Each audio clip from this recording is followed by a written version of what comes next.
Vote చోర్ గద్దీ చోట్ ఇది కాంగ్రెస్ నినాదం. Vote చోరీకి వ్యతిరేకంగా కాంగ్రెస్ మహాధర్నా చేపట్టింది. ఢిల్లీలోని రామ్లీలా మైదానంలో నిరసన కార్యక్రమం నిర్వహించింది. బీజేపీ ఓట్ చోరీకి పాల్పడుతోందని కాంగ్రెస్ నేతలు ఆరోపించారు.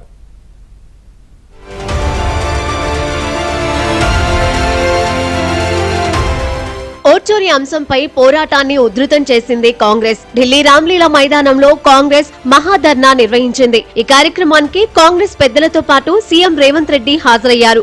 ఓట్ చోరీ గద్దీ చోడ్ పేరుతో కాంగ్రెస్ ఈ నిరసన కార్యక్రమాన్ని చేపట్టింది. మోదీ, అమిత్ షా ఓట్ చోరీకి పాల్పడుతున్నారని రాహుల్ ఆరోపించారు. ఎన్నికల సంఘం బీజేపీతో కలిసి పనిచేస్తోందన్నారు. హర్యానా ఎన్నికల్లో ఓట్ చోరీ జరిగిందన్నారు. ఓట్ చోరీపై దేశవ్యాప్తంగా ఉద్యమం తీవ్రతరం చేస్తామని రాహుల్ గాంధీ అన్నారు. ఓట్ల చోరీ అనేది బీజేపీ, ఆర్ఎస్ఎస్ కుట్ర అని విమర్శించారు. हम सत्य को लेकर सत्य के पीछे खड़े होकर नरेंद्र मोदी और अमित शाह को, आरएसएस की सरकार को हिंदुस्तान से हटाएंगे. उनके पास सत्ता है, वो वोट चोरी करते हैं. देखिए आपके सामने पड़ा है, वो वोट चोरी करते हैं. 10,000 रुपए चुनाव के समय, चुनाव हो रहा है, 10,000 रुपए वो देते हैं. उनके इलेक्शन कमिश्नर है. याद रखिए ज्ञानेश कुमार, सुखबीर सिंह सांधू, विवेक जोशी, ये जो सत्य और असत्य की लड़ाई हो रही है, इलेक्शन कमीशन बीजेपी के सरकार के साथ मिलकर काम कर रहा है. और इनको जितनी भी इम्यूनिटी देनी है दे दो.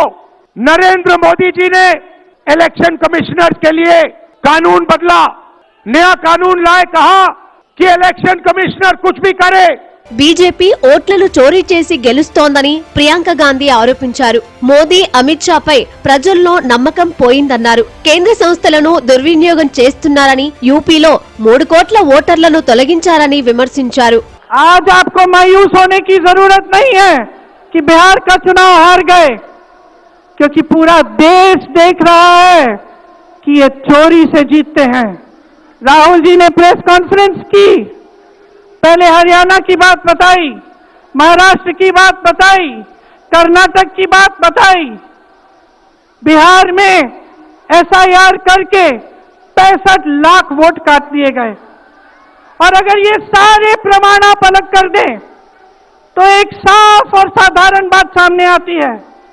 आचार संहिता के समय 10-10 हजार रुपए आप पहुंचा रहे हो, कोई आपको रोक नहीं रहा है. चुनाव आयोग आंख बंद कर रहा है, आंख मूंद रहा है. तो अगर ये चुनाव चोरी नहीं है तो क्या है?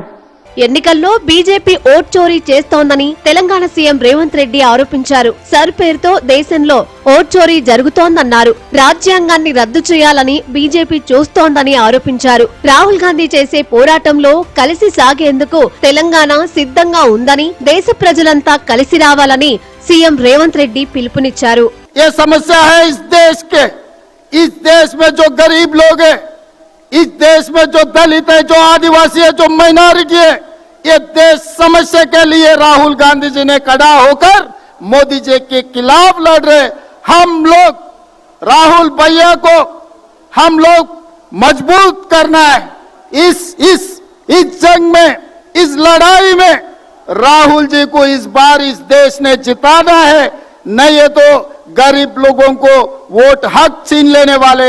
अगर एक बार उनका नाम वोटर लिस्ट से निकल गए, उसके बाद आधार कार्ड निकलने वाले, उसके बाद रेशन कार्ड निकालने वाले हैं, उसके बाद उनका जमीन जायदाद खींच लेने वाले हैं. కాంగ్రెస్ ఆరోపణలను బీజేపీ కొట్టిపారేసింది. ప్రధాని నరేంద్ర మోదీని పదవి నుంచి దింపేందుకు కాంగ్రెస్ కుట్ర పన్నుతోందని బీజేపీ ఆరోపిస్తోంది. వారు ర్యాలీ చేస్తున్నది సరుకు వ్యతిరేకంగా కాదని, ప్రధాని మోదీని పదవి నుంచి తొలగించడానికేనని ఆరోపించింది. కాంగ్రెస్ నేతలు ఇప్పటి వరకు 100 సార్లు ప్రధానిపై విమర్శలు చేశారని, ఇకపై వారు చేస్తున్న తప్పులను ప్రజలు క్షమించబోరని కమలనాథులు కౌంటర్ ఇచ్చారు.